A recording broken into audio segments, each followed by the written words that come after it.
मजबूरियां हमारे शरीर को तो शहरों तक ले आती हैं, परंतु हमारी आत्मा गांव में ही रह जाती है। हम कोशिशें तो बहुत करते हैं, बार त्योहार गांव जाकर थोड़ा थोड़ा अपने गांव को शहर लाने की। कभी माँ के बनाए लड्डुओं के साथ लपेटकर, तो कभी अचार पापड़ के डिब्बे में छिपाकर, कभी चटनी के स्वाद में घोलकर, तो कभी देशी घी की छोटी सी बाल्टी के ढक्कन में फंसा के। लेकिन गांव है कि मानता ही नहीं। वो दिलों में तो धड़कता रहता है, सपनों में आकर दोनों बाहें फैलाकर बुलाता भी रहता है। पर गांव कभी शहर नहीं आता।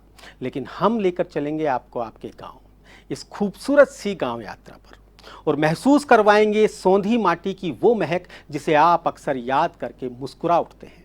इस यात्रा की कड़ी में आज हम आपको लेकर चल रहे हैं पाली जिले के जाडन गांव में, जहां पर है ब्रह्मांड का पहला शिव मंदिर, जो अंतरिक्ष से ओम के आकार में नजर आता है।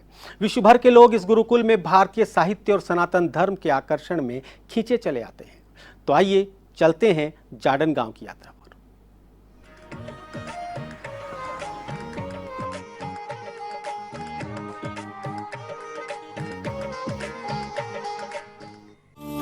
जब भी राजस्थान की बात आती है तो लोगों के जहन में रेत के टीले, कटीली झाड़ियां और भागते हुए ऊंट ही सामने आते हैं। लेकिन असल में राजस्थान ऐसा नहीं है। यहाँ के रंग बिरंगे गांव बेहद खूबसूरत हैं और बरसात के दिनों में तो मानो ये गांव हरी चुनरी ओढ़े नवयौवनाओं से इखलाते नजर आते हैं। दिखने में सीधे साधे नजर आने वाले ये ग्रामीण असल में एक बड़े संघर्ष के योद्धा हैं। ये ग्रामीण संघर्षरत हैं, दबे पांव गांवों में प्रवेश कर रहे शहर को रोकने में, अपनी संस्कृति को संजो के रखने में, तीज त्योहारों के संरक्षण में और परंपराओं के संवर्धन में। हमारे इन्हीं सांस्कृतिक विरासतों से रूबरू करवाते हैं हम हमारे कार्यक्रम गांव की दुनिया में।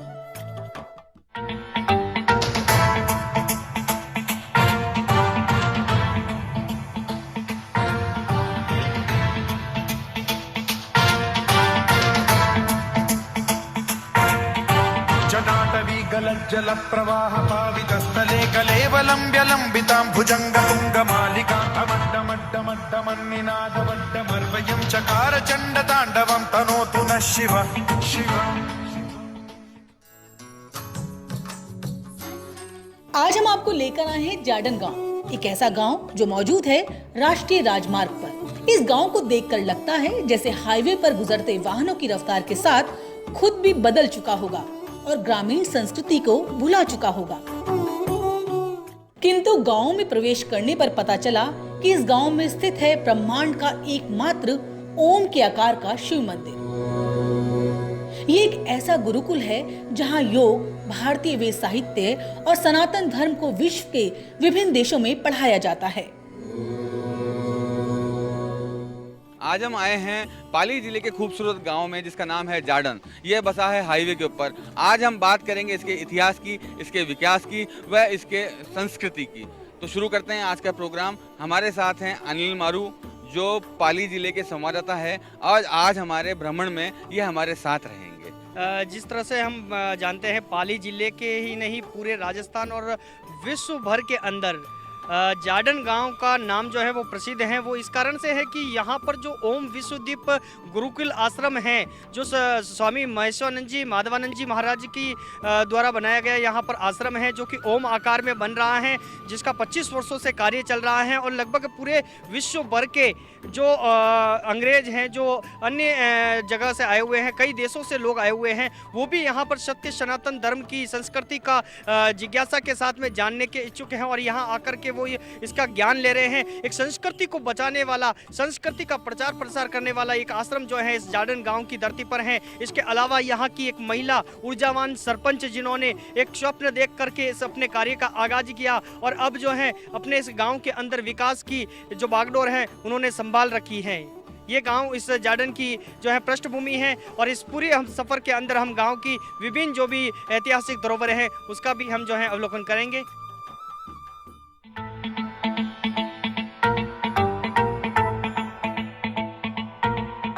ये ओम आश्रम जाडन नाम के इस छोटे से गांव में अवश्य मौजूद है, लेकिन कहा जाता है कि ओम की आकृति में बनी इमारत को अंतरिक्ष से भी देखा जा सकता है।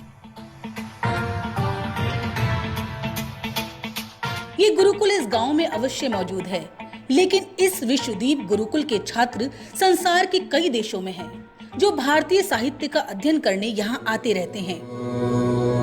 250 एकड़ में फैले शिव मंदिर का निर्माण 25 साल से लगातार जारी है और अब ये पूरा होने वाला है।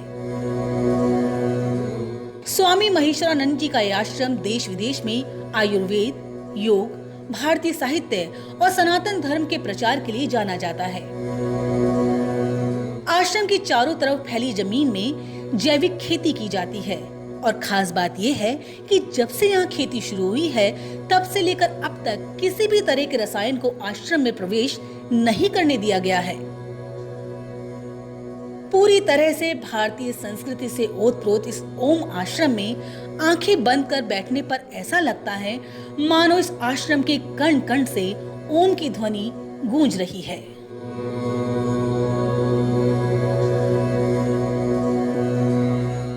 आश्रम खोलने का उद्देश्य सार्वभौम जगतगुरु महामंडलेश्वर परमहंस स्वामी महेश्वरानंदपुरी जी महाराज का ध्येय ये है कि इस आश्रम के माध्यम से सनातन धर्म की रक्षा हो, प्राणी मात्र की रक्षा हो और आध्यात्मिकता का संदेश न केवल भारत बल्कि विश्व के अंदर में जाए। ओम जो है ईश्वर का स्वरूप माना जाता है, भगवान का प्रतीक माना जाता है। ओम के बिना संसार के अंदर में कोई वस्तु का प्रादुर्भाव नहीं होता है। हमारे शास्त्रों के अंदर में भी जब वेद जो हैं, वेदों की रचना हुई तभी ओम ध्वनि हुई थी। ओंकार बिंदु संयुक्तम नित्यम ध्यायन्ति योगिना संयुक्तम। तो ओम जो है वो परमात्मा का स्वरूप माना जाता है। ओम ब्रह्मांडीय ऊर्जा है। ओम जो है इसकी जो ऊर्जा जो है वो ऊर्जा हमारे नाभि से निकलती है। राम राम जब ओम का हम जो उच्चारण करते हैं तो ओम जो है परमात्मा का स्वरूप है। और ओम के बिना कोई भी, ना तो कोई श्री गणेश होता है, ओम के बिना ना कोई शास्त्र की रचना होती है और ना ओम के बिना कोई संसार के अंदर में कोई जो है शास्त्र भी रचा जाता है। तो ओम ईश्वर का प्रतीक है। इस भव्य आश्रम में आने के बाद यहाँ से वापस आना बेहद मुश्किल है, लेकिन हमें अभी गांव के विकास कार्यों की रिपोर्ट तैयार करनी थी, इसलिए हम निकलकर सीधे पहुँच गए गांव के उस तालाब पर, जिसे सरपंच पूनम देवी और ग्राम पंचायत के सहयोग से पुराना प्राकृतिक वैभव वापस मिल गया है। इन सभी की मेहनत से ये स्थान इतना रमणीक हो गया है कि इस तालाब पर बुजुर्ग हो, युवा पीढ़ी हो या छोटे बच्चे सभी आकर्षित होकर पहुंच जाते हैं। सरपंच पूनम देवी के सामने सबसे बड़ी चुनौती कोरोना काल में थी, जब गांव में लॉकडाउन की पालना भी करवानी थी और उन घरों के लिए राशन की व्यवस्था भी करनी थी जो रोज कमाते थे, रोज खाते थे। मास्क वितरण, सैनिटाइजेशन और फिर वैक्सीनेशन, हर कार्य को पूरी जिम्मेदारी के साथ पूरा किया गया। गांव के विकास के बारे में तालका गांव में महादेव जी के मंदिर पर टीन शेड लगवाए और तालाब का सौंदर्यकरण नरेगा तहत कार्य है। और जाडन के शमशान गृह में टीन शेड लगवाया और खाड़ी गांव में प्रधान साहब के सहयोग से महादेव जी के मंदिर पर सीसी कार्य करवाया। कोरोना महामारी में कोविड सेंटर की जिम्मेदारी के पूरे गांव में छिड़काव कराया, घर घर राशन पानी की हेल्प कराई। अब गांव वालों को दिक्कत है, पानी की बहुत ज़्यादा प्रॉब्लम आ रही है, तो अभी घर घर नल देने का वादा किया हुआ है उनसे। को बहुत पुराना तालाब है, पुरानी छतरियाँ हैं और बहुत जीव समाधि है और बहुत बढ़िया मेड़ो प्रोजेक्ट है। और ओटे है तो मैं तालाब रो जितो भी बांध और दी घाट बनाने वास्ते मैं मेहनत कर रहा हूँ। 5-5 बाद मोरा आई मन में ही देखो मैं क्या पूरी भेज जावे। नरेगा तालाब की खुदाई भी है और भी अभी बाची और बंदाई रो काम भेज रही है और नरेगा रो काम चल रही हो ज़्यादा से ज़्यादा। सीसी रोड का निर्माण और नरेगा के कार्य के साथ साथ हर घर जल योजना में ग्राम पंचायत ने अभूतपूर्व काम किया है। गांव के मूल स्वरूप को बरकरार रखने के लिए वृक्षारोपण और लगाए गए वृक्षों की देखभाल करने के लिए भी ग्राम पंचायत द्वारा अलग जिम्मेदारियां नियुक्त करना ग्राम पंचायत की अभिनव पहल बताई जा रही है। गांव का स्कूल, चिकित्सालय की इमारत, पंचायत भवन की इमारत और अन्य दूसरी साफ सुथरी इमारतें अपने आप इस गांव में होते विकास की सूचक हैं। अपनी संस्कृति की रक्षा करते हुए विकास के पथ पर बढ़ना ही ग्राम पंचायत की जिम्मेदारी है, जिससे कि गांव के अंतिम व्यक्ति तक सरकारी योजनाओं के लाभ पहुंच सके और गांव की खूबसूरती भी बरकरार रह सके। ये है जार्डन गांव। हाईवे के समीप होने के बाद भी ये अपनी प्राकृतिक सुंदरता व अपनी संस्कृति को संजोए हुए है। मैं विशाल पाराशर, कैमरामैन यश माथुर के साथ A1 टीवी। और अब वक्त है विदा लेने का और किसी दूसरे रंग बिरंगे गांव की ओर रुख करने का, जिससे कि गांव की दुनिया की ये यात्रा अनवरत जारी रह सके और हमारी विरासत बन चुके गांवों को हम अपने कैमरे की नजर से आपको दिखा सकें।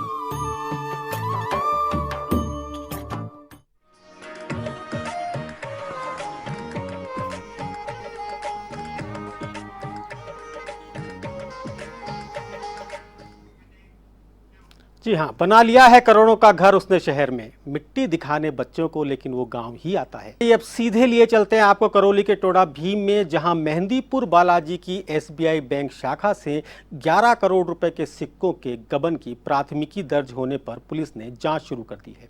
पुलिस ने बैंक शाखा पहुंचकर मामले से संबंधित दस्तावेज जुटाए और कार्यरत क्रमिकों से पूछताछ की। थानाधिकारी राम खिलाड़ी मीना ने बताया कि SBI बैंक की विजिलेंस टीम इस मामले में पहले से ही जांच कर रही है।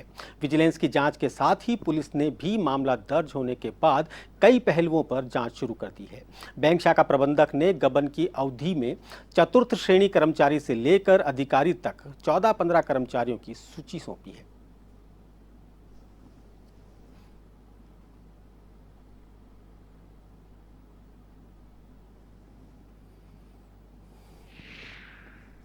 मेहंदीपुर बालाजी जो ट्रस्ट से जो भी पैसे सिक्के जो वहाँ यात्रीगण और दर्शनार्थी जो चढ़ाते हैं उनको ये SBI बैंक में जमा कराते हैं। उसका इन्होंने 5 साल तक का अभी तक जो उनके जमा है उसका कुछ इन्होंने 700-800 बैग वहाँ रखे होने बताए हैं। उनमें अनुमानित जो भी अमाउंट है वो FIR में लिखा हुआ है। उस संबंध में ये रिपोर्ट हुई है कि इसमें कुछ पैसों की गड़बड़ हो सकती है, तो इन्होंने 5 वर्ष तक के कर्मचारियों का और बायोडाटा दिया है कि इस कर्मचारियों के संबंध में रिकॉर्ड की जांच कर और संबंधित आरोपियों के जो भी बनते हैं उनके खिलाफ कार्रवाई की जाए। तो हमने प्रथम दृष्टया इस पर मामला दर्ज करके अनुसंधान जारी कर दिया गया है। सूरतगढ़ नहर में पानी की मांग कर रहे किसानों द्वारा एक दिन धरना प्रदर्शन के बाद अनिश्चितकालीन घेराव शुरू कर दिया गया है। किसानों द्वारा सूरतगढ़ शाखा में पूरा सिंचाई पानी छोड़ने की मांग की जा रही है।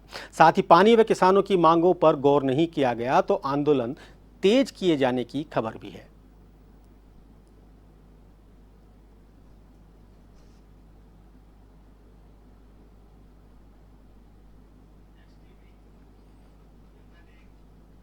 और एक खबर पाली के सोजत से है, जहां LIC भवन में अपर लोक अभियोजक गजेंद्र सोनी के नेतृत्व में वृक्षारोपण कार्यक्रम आयोजित किया गया।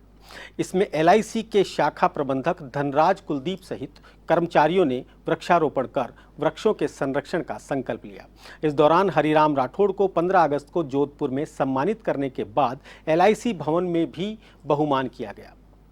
अपर लोक अभियोजक गजेंद्र सोनी, पार्षद सुनीता सोनी, हरिराम राठौड़ और शाखा प्रबंधक धनराज कुलदीप ने बताया कि लोगों को स्वस्थ जीवन के लिए हमेशा वृक्षारोपण करना चाहिए, साथ ही परिवार के लिए बीमा योजनाओं का लाभ लेना चाहिए।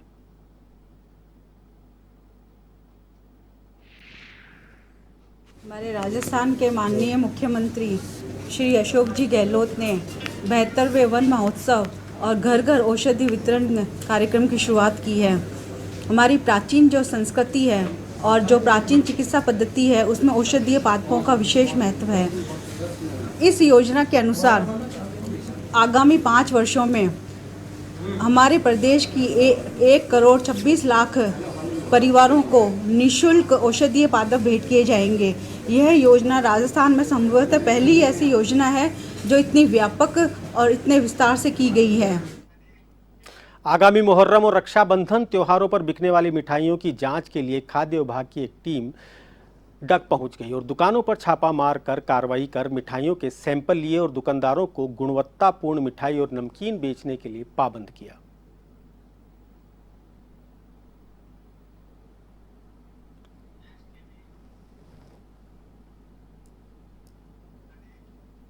मेड़ता का ऐतिहासिक मीरा महोत्सव अपने पूर्ण यौवन पर है। हालांकि इस बार कोरोना गाइडलाइंस के चलते मीरा महोत्सव संक्षिप्त रखा गया है, लेकिन इस दौरान मीरा महोत्सव की सारी रस्में निभाई गई। बुधवार को एकादशी के दिन मुख्य यजमान रजत परिवार के सदस्यों ने मंदिर के शिखर पर ध्वजारोहण किया। डॉक्टर मोहनलाल शर्मा, उमा रजत, डॉक्टर अनिरुद्ध शर्मा ने पूजा अर्चना के साथ ध्वजारोहण किया। इस बार कोरोना की वजह से अखंड हरि कीर्तन नहीं हुआ।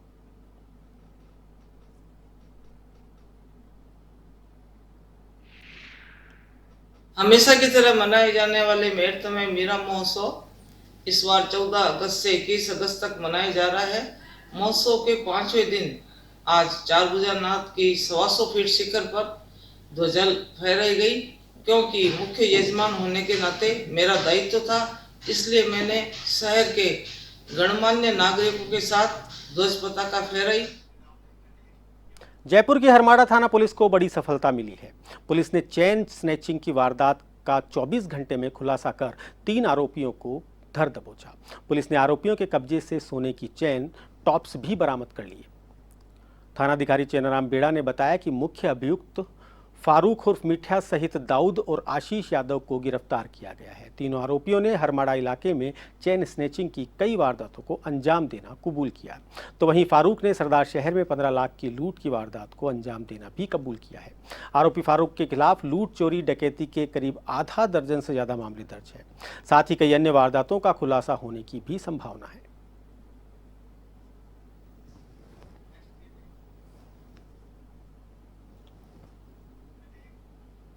मुख्यमंत्री अशोक गहलोत ने नागौर के जायल में सुरापलिया पुलिस थाने के नवनिर्मित भवन का वर्चुअल उद्घाटन किया। इसमें राजीव गांधी सेवा केंद्र से विधायक मंजू देवी मेघवाल, एसडीएम रविंद्र कुमार और एसपी विमल सिंह समेत कई अधिकारी भी जुड़े।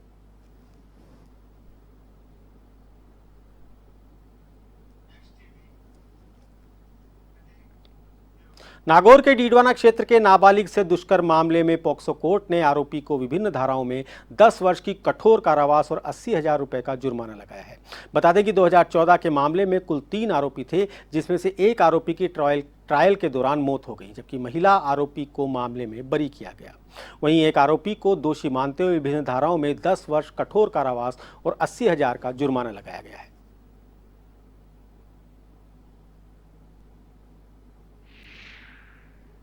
पुलिस थाना डीडवाना का है, उसमें पीड़िता के पिता ने पुलिस थाना डीडवाना में एक रिपोर्ट दर्ज कराई, जिसमें रमेश गुणपाल मुलजिम ने हनुमान राम और संतोष राम के साथ मिलकर उसकी पुत्री को बेला फुसलाकर भगाने का आरोप लगाया, जिस पर आज श्रीमती रेखा राठौड़ पॉक्सो जज ने अहम फैसला करते हुए मुलजिम को रमेश गुणपाल को 10 वर्ष का कठोर कारावास व 80,000 रुपये अर्थदंड से दंडित किए।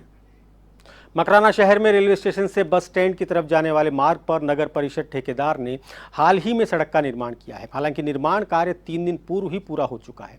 बीते दिनों व्यापारियों ने दोपहिया वाहनों के लिए मार्ग को खोल दिया था, जिसके चलते बुधवार को ठेकेदार ने फिर से मार्ग को बंद कर दिया और व्यापारियों को 28 दिन बाद मार्ग पर यातायात शुरू करने की बात कही गई है, जिसके बाद व्यापारियों में रोष व्याप्त हो गया है और व्यापारियों ने रेलवे स्टेशन से बस स्टैंड की तरफ जाने वाले अन्य वैकल्पिक मार्गों को भी जाम कर दिया।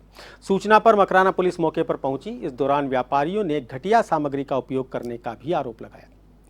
पुलिस ने व्यापारियों को समझाइश कर मामला शांत करवाया।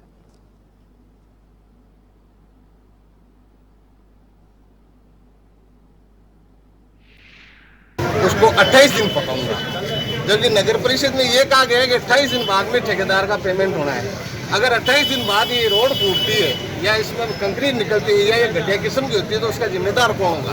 28 तारीख को यहाँ से खुद के चालू हुई थी और आज 15-10 तारीख के बाद ये बनने चालू हुई थी। अब इसका क्या सोल्यूशन है, जो हमारे को बताओ, आगे का काम हम करें। बीकानेर के सेरुना गांव स्थित 5 पीर दरगाह संघर्ष समिति ने दरगाह स्थल पर जल, बिजली और सड़क की मांग को लेकर कलेक्ट्रेट पर धरना प्रदर्शन किया और मुख्यमंत्री के नाम कलेक्ट्रेट को ज्ञापन सौंपा। समिति से जुड़े लोगों ने कहा कि 5 पीर दरगाह 153 साल पुरानी है, जहां हर साल उर्स भरा जाता है, लेकिन पानी, बिजली और सड़क की व्यवस्था नहीं होने से जायरीनों को परेशानी का सामना करना पड़ता है।